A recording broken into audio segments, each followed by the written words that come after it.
हिंद, आप सभी का स्वागत है बिहार शिक्षक भर्ती 4.0 की इस स्पेशल क्लास में। सुबह के बज गए हैं 10 और आज की यह इम्पोर्टेंट क्लास स्टार्ट हो गई है आपके लिए। तो चलिए क्लास को आगे बढ़ाएंगे और आधुनिक भारत के इतिहास के इस प्रश्न को देखेंगे। इस श्रृंखला को देखने वाले हैं जो कि हमारा होगा 32वें नंबर का। इससे पहले हमने 31 क्लासेज आपको प्रोवाइड कर दी है। अगर उन क्लासेज को नहीं देखे तो आप प्लेलिस्ट में जाकर एक बार जरूर देखिए बीपीएससी के प्रीवियस ईयर के प्रश्नों को, वो भी आधुनिक भारत के इतिहास को। तो चलिए क्लास को स्टार्ट कर देते हैं और निवेदन बस इतना कि पूरी क्लास को आप लोग जरूर देखिएगा। चलिए, पहले प्रश्न में कहा जा रहा है महात्मा गांधी का मानना था कि द्वितीय विश्व युद्ध में भागीदारी से आशय निम्नलिखित सिद्धांत का उल्लंघन होगा। कौन सा सिद्धांत का उल्लंघन होगा बताइए? न्याय का, समानता का, समाजवाद का, अहिंसा का। आप लोग कमेंट करिए और उत्तर जल्दी से बताइए। चले, और यह प्रश्न 46वें बीपीएससी प्री के एग्जाम 2004 में पूछा गया प्रश्न है। बताइए। तो आप सभी को पता होगा कि गांधी जी ने दो मूलभूत आधार नियम जो बनाए थे अपना, वो था सत्य और अहिंसा का। ये सिद्धांत उनका बहुत ही इम्पोर्टेंट था, आपको भी पता होना चाहिए। ठीक है, तो इसमें से हमारा जो सबसे बड़ा बेस्ट आंसर होगा वो हो जाएगा डी ऑप्शन, अहिंसा। अहिंसा के सिद्धांत का पालन करते हुए ही आपको पता होना चाहिए कि चौरा चौरी का कांड जो 4 फरवरी 1922 को हुआ था, अहिंसा का पालन करते हुए गांधी जी ने इससे आहत होकर, ठीक है, उन्होंने असहयोग आंदोलन को वापस लिया था। आप सभी को भी पता होना चाहिए, यहाँ से प्रश्न बन सकता है। ठीक है, अहिंसा से ही जो प्रभावित हुए थे। ठीक, चले आगे बढ़ेंगे और अगला प्रश्न देखेंगे क्या कह रहा है हमारा। अगला प्रश्न में कहा जा रहा है अंग्रेजों द्वारा भारतीयों को 1947 में सत्ता हस्तांतरित किए जाने के समय कांग्रेस के अध्यक्ष कौन थे? 1947 आप सभी को पता होना चाहिए क्योंकि भारत की आज़ादी में उस समय यही साल था। ठीक, तो बताइए क्या जवाहरलाल नेहरू हो जाएंगे, महात्मा गांधी होंगे, राजेंद्र प्रसाद होंगे या जेबी कृपलानी होंगे? एक ही प्रश्न दो परीक्षाओं में पूछा है बीपीएससी। पहली बार तो पूछा गया 46वें बीपीएससी प्री का एग्जाम 2004 में हुआ, उसमें पूछा गया, और 65वीं बीपीएससी प्री का एग्जाम 2019 में हुआ। यही प्रश्न सेम टू सेम आपसे पूछा गया। तो इस प्रश्न का उत्तर होगा जेबी कृपलानी। यही हमारे कांग्रेस के अध्यक्ष आज़ादी के समय भी थे, आप लोगों को पता होना चाहिए। और इसका आंसर जो होगा वो हो जाएगा डी ऑप्शन, हमारा सही हो जाएगा। चले आगे बढ़ेंगे। क्लास को आगे बढ़ाते हुए जल्दी जल्दी देखेंगे क्या आज के प्रश्नों की श्रृंखला में कौन कौन से प्रश्न दिए गए हैं। अगर आपको क्लास अच्छी लगे तो लाइक करिएगा, अपने मित्रों तक एक बार शेयर जरूर कर दीजिए। चले, कह रहा है कि लोकनायक के नाम से किसे जाना जाता है? ये तो प्रश्न सिंपल सा है, आप सभी को पता होगा, लेकिन यही प्रश्न फिर से 2 बार पूछा गया, 46वीं बीपीएससी, उसके बाद 66वीं बीपीएससी में पूछा गया प्रश्न है। कौन होंगे लोकनायक? महात्मा गांधी, सुभाष चंद्र बोस या जयप्रकाश नारायण या बाल गंगाधर तिलक? इनमें से कौन होंगे? आप लोग जल्दी से कमेंट करिए। चले, बिल्कुल सही, इनका उत्तर जो हो जाएगा जयप्रकाश नारायण, हमारा सी ऑप्शन यहाँ पर सही हो जाएगा। ये समाजवादी विचारधारा के समर्थक थे, आपको इतना पता होना चाहिए। समाजवादी विचारधारा के समर्थक माने जाते हैं जयप्रकाश नारायण ही माने जाते हैं। ठीक है, आप लोगों को पता होना चाहिए। सुभाष चंद्र बोस को नेताजी कहा जाता है, महात्मा गांधी को महात्मा कहा जाता है, ये भी जानते रहिए। और अर्धनग्न फकीर भी कहा जाता है महात्मा गांधी को, इतना भी जानते रहिएगा। ठीक, और बापू भी कहा जाता है, इतना भी जानते रहिएगा। चले आगे बढ़ेंगे और अगले प्रश्न देखेंगे क्या कह रहा है। अगले प्रश्न में कहा जा रहा है कि भारत छोड़ो आंदोलन के समय इंग्लैंड का प्रधानमंत्री था, कौन था? इटली था या चर्चिल था या मैकडोनाल्ड था या इनमें से कोई नहीं था? आप लोग कमेंट करिए और उत्तर जल्दी से बताइए। चले बात करेंगे इस प्रश्न में। तो भारत छोड़ो आंदोलन का यहाँ पर जिक्र किया गया है। भारत छोड़ो आंदोलन कब हुआ था? तो वह हुआ था 1942 में।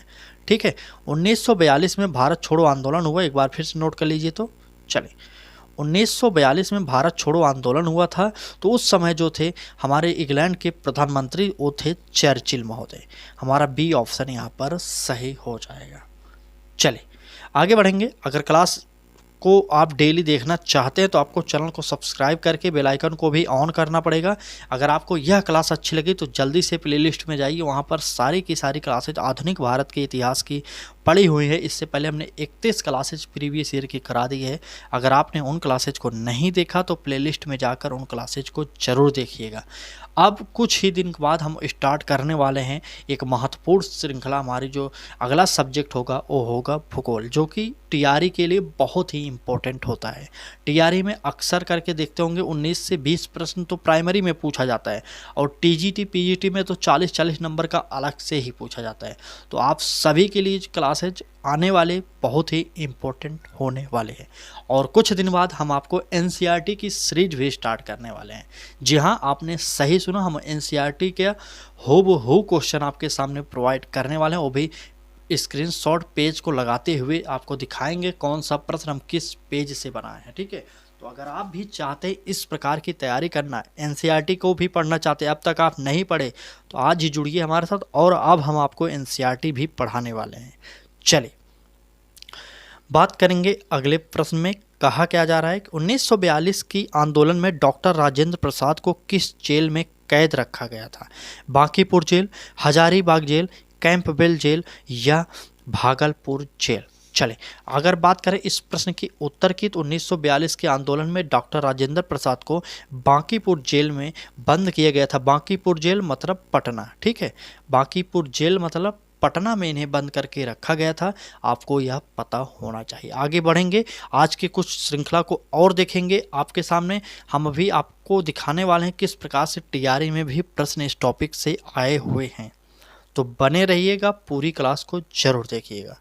चले आगे कहा जा रहा है अगले प्रश्न में कि राजेंद्र प्रसाद ने किसे पाकिस्तान का जन्मदाता माना था? कौन सा प्रश्न होगा इसका उत्तर बताइए। क्या जिन्ना होंगे, माउंटबेटन होंगे, मिंटो होंगे, लियाकत अली होंगे?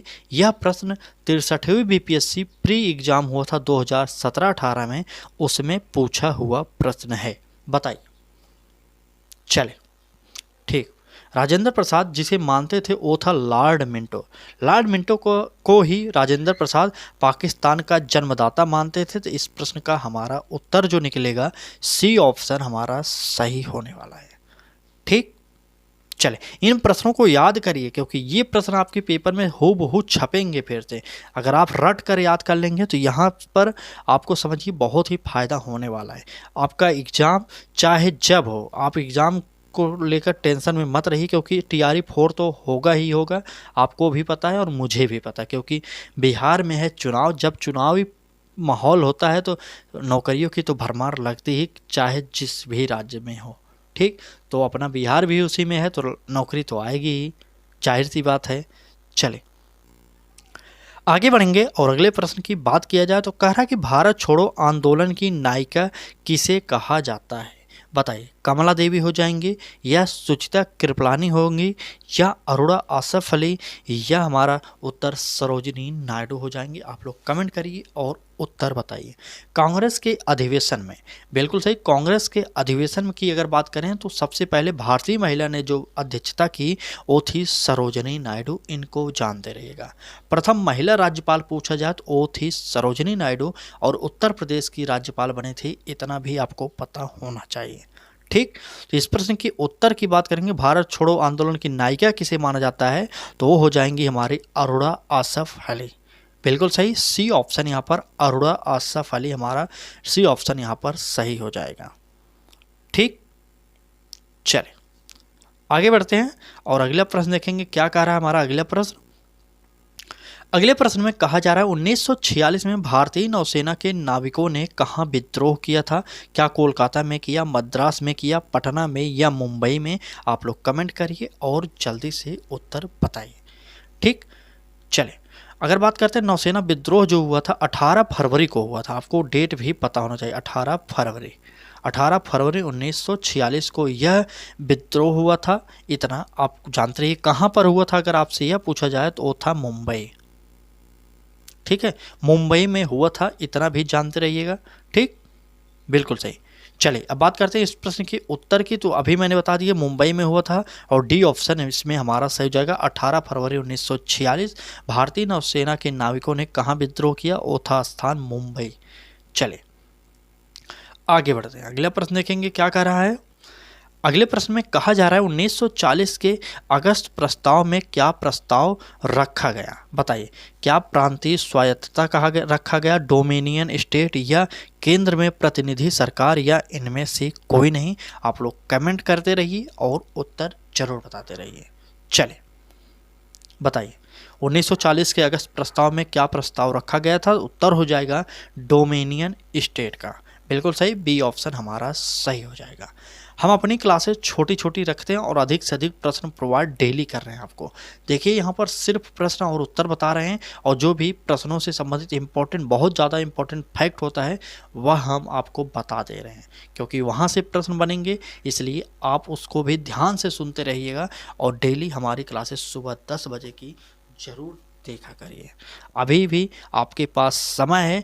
प्रीवियस ईयर की श्रृंखला की बात करेंगे तो आप सभी को जानते होंगे, मैंने कई क्लासेज में बता दिया है, तो 10,710 प्रश्नों की श्रृंखला यूथ कंपटीशन टाइम की उस बुक 2025 में दिया गया है, जिससे हम डेली आपको सॉल्व करा रहे हैं।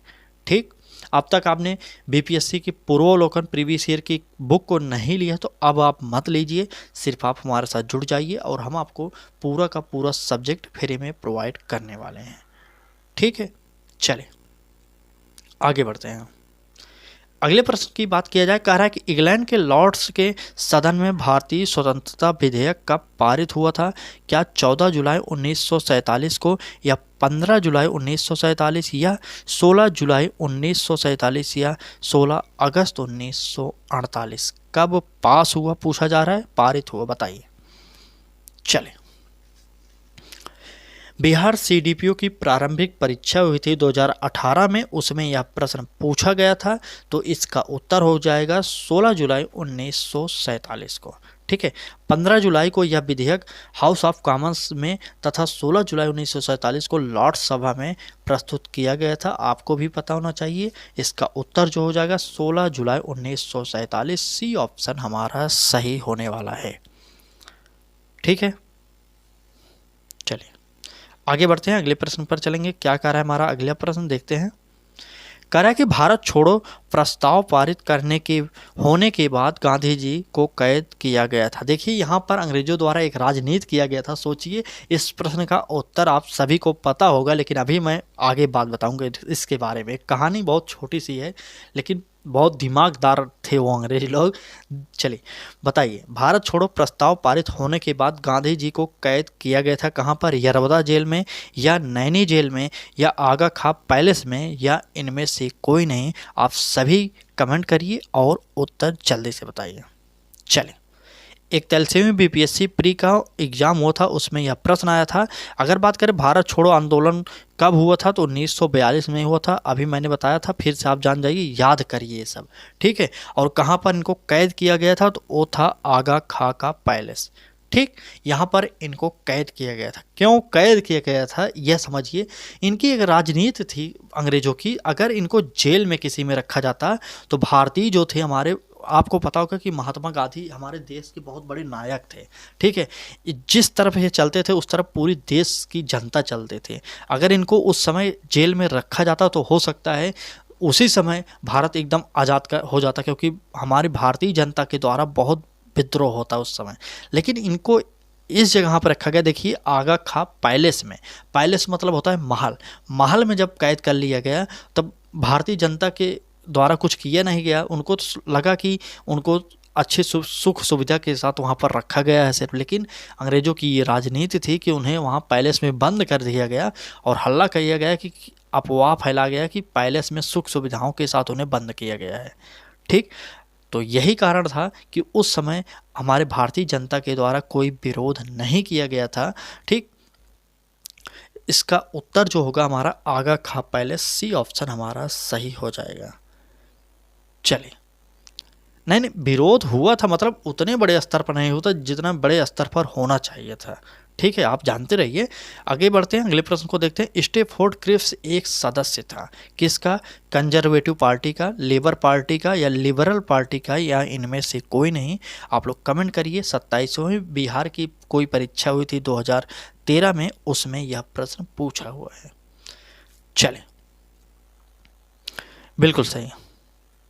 आपको पता होना चाहिए क्रिप्स मिशन 1942 में भारत भेजा गया था, आप जानते होंगे।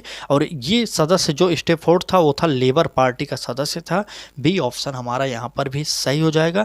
आगे बढ़ते हैं, एक ही निवेदन करेंगे, अब तक आप क्लास में बने हैं तो क्लास अच्छी लगी हो तो लाइक कर दीजिए, क्योंकि आपके एक लाइक से हमें थोड़ा मोटिवेशन मिलता है कि हाँ हमारी क्लासेज आपको अच्छी लग रही हैं और अधिक से अधिक प्रोवाइड करने की हम आपको कोशिश कर रहे हैं डेली। आपको चाहे जब भी समय मिले आप क्लासेज हमारे चैनल पर देख सकते हैं।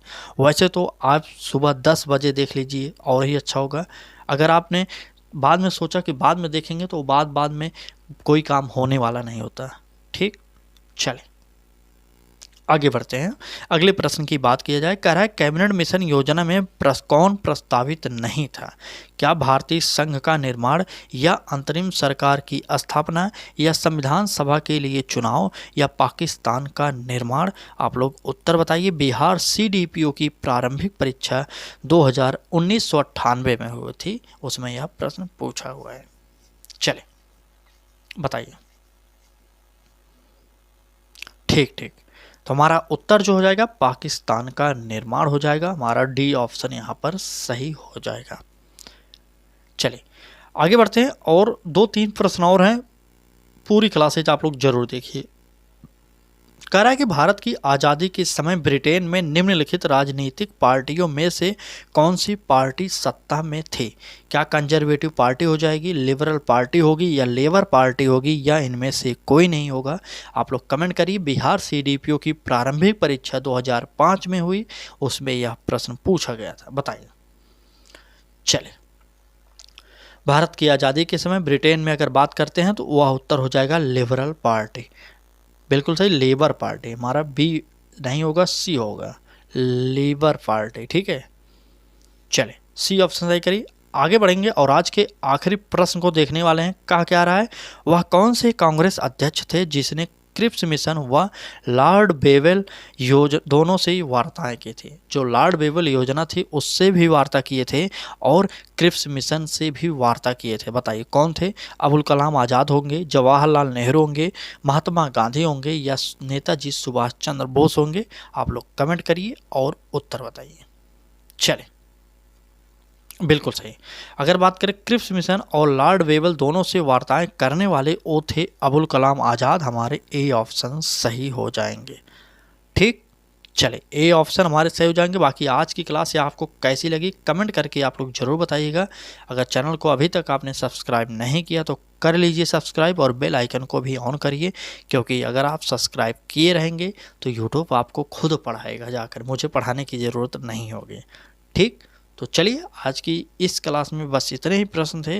कल फिर मिलेंगे एक महत्वपूर्ण प्रश्नों की श्रृंखला के साथ और एक नए टॉपिक के साथ, और वह कल का टॉपिक होगा हमारा सुभाष चंद्र बोस एवं INA।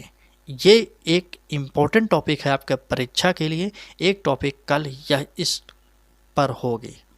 ठीक, चलिए आज की क्लास में बस इतना ही। कल फिर मिलेंगे सुबह 10 बजे। तैयार रहिएगा।